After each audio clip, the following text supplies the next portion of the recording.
नमस्कार प्यारे बच्चों। आप लोगों का आपकी अपनी हिंदी क्लास में बहुत बहुत स्वागत और अभिनंदन है। प्यारे बच्चों, आज हम लोग मृदुला गर्ग जी के द्वारा लिखित मेरे संग की औरतें नामक इस कहानी का सारांश पढ़ेंगे। प्यारे बच्चों, इसमें सबसे पहले मृदुला गर्ग जी अपनी नानी और नाना के विषय में वर्णन करती हैं। वो कहती हैं कि उन्होंने अपनी नानी को कभी देखा नहीं था और जब उनकी शादी हो जाती है तो शादी के तुरंत बाद ही नाना जी बैरिस्ट्री पढ़ने के लिए विलायत चले जाते हैं। कैम्ब्रिज विश्वविद्यालय से डिग्री लेने के बाद जब वो वापस लौटते हैं तो उनका रहन सहन रीत रिवाज सब कुछ विदेशियों की तरह होता है, लेकिन नाना जी के इस तरह की सारी चीज़ों का नानी जी के व्यक्तिगत जीवन पर कोई प्रभाव नहीं पड़ता है। नानी जी जब अपनी उम्र को खुद को मौत के समीप पाती हैं तो उन्हें सबसे ज़्यादा चिंता अपनी 15 वर्षीय इकलौती बेटी यानी लेखिका की माँ के विषय में होती है, क्योंकि नाना जी जिस तरह से पाश्चात्य सभ्यता में ढल चुके थे, ऐसी स्थिति में नाना जी यदि इनकी माँ की शादी करते तो वे किसी विदेशी से या किसी विदेशी सभ्यता को मानने वाले व्यक्ति के साथ करते। ऐसी स्थिति में नानी यह बिल्कुल भी नहीं चाहती थी, अतः उन्होंने नाना जी के एक प्रिय स्वतंत्रता सेनानी मित्र प्यारेलाल शर्मा से मिलने की इच्छा व्यक्त की। नाना जी ने भी नानी से किसी भी प्रकार का कोई प्रश्न नहीं किया और वे फौरन प्यारेलाल शर्मा को बुला करके नानी के पास ले आते हैं। नानी जी प्यारेलाल शर्मा से कहती हैं कि आप वचन दीजिए कि मेरी लड़की के लिए आप वर तय करेंगे। मेरे पति तो साहब हैं और मैं नहीं चाहती कि मेरी बेटी की शादी साहबों के फरमाबदार से हो, अतः यह दायित्व मैं आपके ऊपर सौंपती हूँ कि आप किसी आज़ादी के सिपाही को ढूंढ करके मेरी बेटी की शादी करवा दीजिएगा। खैर, प्यारेलाल शर्मा के प्रयास से एक पढ़े लिखे होनहार लड़के के साथ इनकी माँ की शादी हो जाती है, जो आज़ादी के आंदोलन में हिस्सा लेने के अपराध में ICS के इम्तहान में इसे अंग्रेजी हुकूमत बैठने से रोक देती है। नानी की कहानी सुनाने के बाद फिर लेखिका अपनी दादी मतलब परदादी के विषय में बताती हैं कि उनकी परदादी अच्छे अच्छे लोगों को अपने नियम से सुधार देती थी।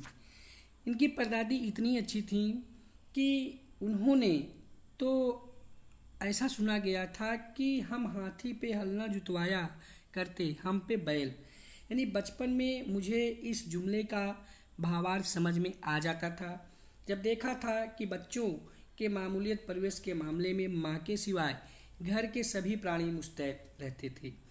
इसके बाद लेखिका अपनी परदादी के विषय में बताती हैं कि एक बार घर के सभी लोग गए हुए थे बगल के गांव में, जो है विवाह शादी समारोह में, और उसी समय और जो घर की महिलाएं थी वो सभी जगराता के लिए एक जगह बैठ कर के मांगलिक गीत गाया करती थी। तो ऐसी स्थिति में दादी जी एक की चारपाई एक कमरे में वो बिछा के लेटी हुई थी। उसी समय एक चोर आता है और वह चोर जैसे ही कमरे में घुसता है उसकी जो है आहट दादी को सुनाई दी जाती है। दादी उससे कहती हैं कि मुझे बहुत प्यास लगी है, नीचे एक लोटा रखा हुआ है, तुम लोटे को ले आओ और लोटे में पानी ला करके मुझे पिला दो। चोर कहता है कि मैं चोर हूँ, मैं कैसे आपको पानी पिला दूँ।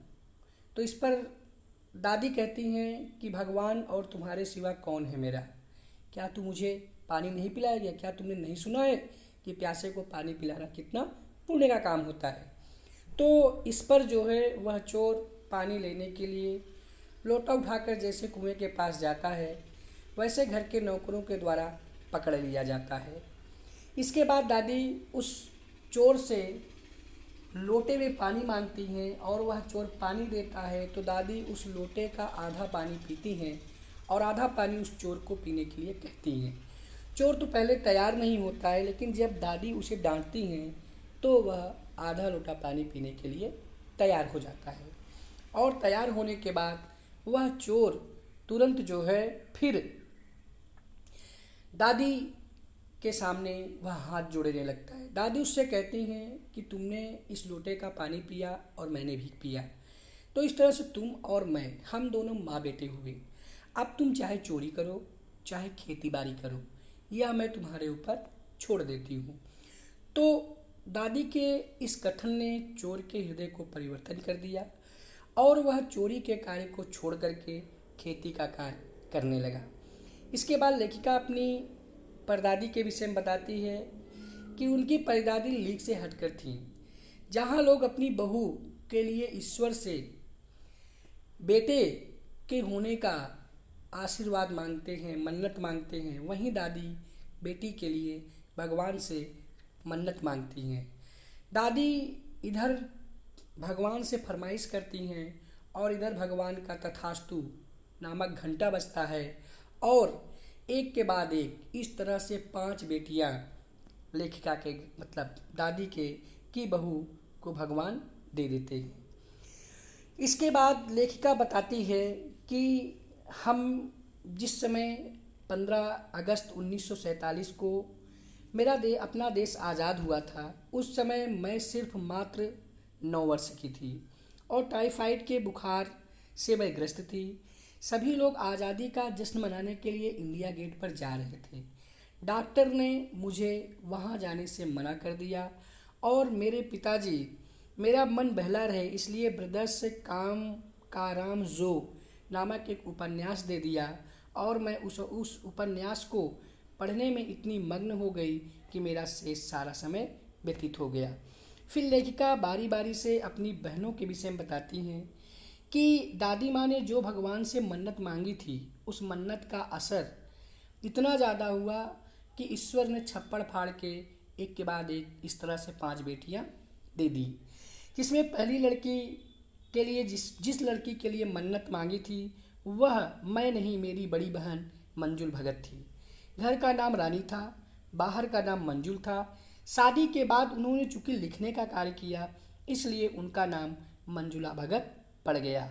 इसके बाद दूसरे नंबर पर लेखिका स्वयं थी। घर का नाम उमा था, बाहर का नाम मृदुला था। शादी के बाद इन्होंने भी लिखने का कार्य शुरू किया इसलिए इनका नाम आगे चल करके मृदुला गर्ग हुआ। जिस समय इन्होंने लेखन के कार्य का जिम्मा उठाया उस समय नारीवाद का चलन बहुत अत्यधिक तीव्र गति से था। एक बार इनके पिता से एक सज्जन ने पूछा कि आपके पास 5 बेटियां हैं, अब 5 बेटियों से भी आपका मन नहीं भरा जो आप अपनी हर बेटी के 2-2 नाम रख दिए। यानी बड़ी बहन का नाम रानी और मृदुला गर्ग था। छोटी बहन उसके बाद लेखिका थी जो उमा और मृदुला के नाम से जानती थी। तीसरी बहन इनकी चित्रा थी जिसका कि वास्तविक नाम गौरी था।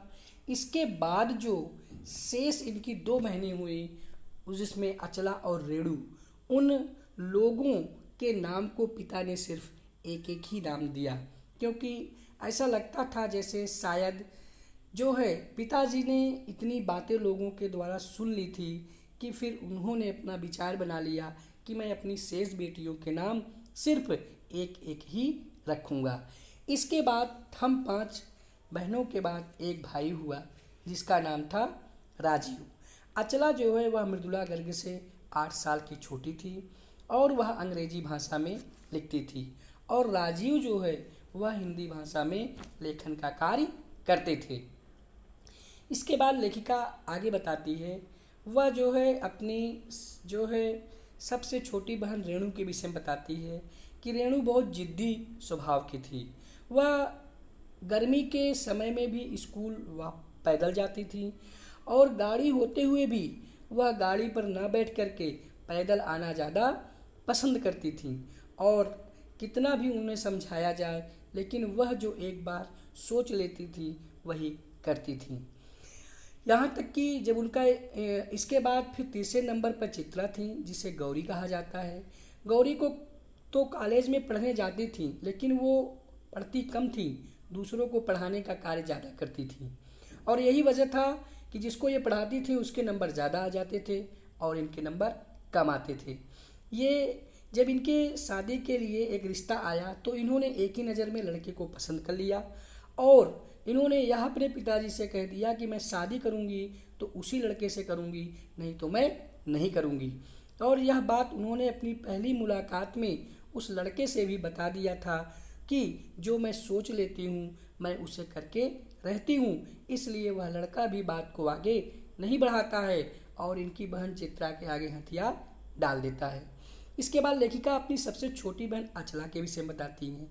वो कहती हैं कि अचला ने अर्थशास्त्र से पढ़ाई की। अर्थशास्त्र में अध्ययन करने के बाद फिर वे पत्रकारिता के क्षेत्र में आ गई और उसके बाद उन्होंने पिता की पसंद से शादी की और फिर वे हम लोगों की तरह लीक पे नहीं चली, अर्थात लेखन के कार्य को उन्होंने नहीं किया और वे जो है अपना जीवन ऐसे ही बिताने लगी, क्योंकि उनका कहना था कि अगर सभी लोग लेखन कार्य करेंगे तो पढ़ने वाला भी तो कोई होना चाहिए। इस तरह से उन्होंने फिर लेखन कार्य में रुचि नहीं दिखाई। इसके बाद लेखिका बताती है अपने विषय में कि वह सबसे पहले जो है बिहार के एक छोटे से कस्बे डालमिया नगर में रही, जहाँ पर यह स्थिति कि पति पत्नी एक साथ बैठ कर के पिक्चर नहीं देखते थे। लेखिका इस चीज़ का विरोध करती हैं और शादीशुदा औरतों को अपने पतियों के साथ बैठकर ही मनोरंजन करने, फिल्म देखने के लिए वो उन्हें समझाती हैं और इसमें सफल भी होती हैं और अगले 4 साल तक उन्होंने कई नाटकों का मंचन भी किया और अकाल राहत कोष में उसके लिए पैसे भी इकट्ठा करके देश की सेवा की।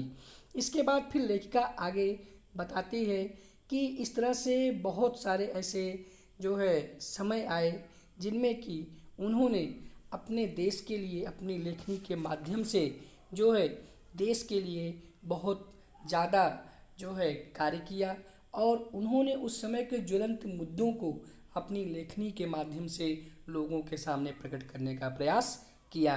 तो प्यारे बच्चों, इस तरह से हम लोगों ने मृदुला गर्ग जी के द्वारा लिखित मेरे संग की औरतें नामक पाठ का सारांश सूक्ष्म रूप में पढ़ा। आज के लिए बस इतना ही। धन्यवाद। जय भारत, जय हिंदी, नमस्कार।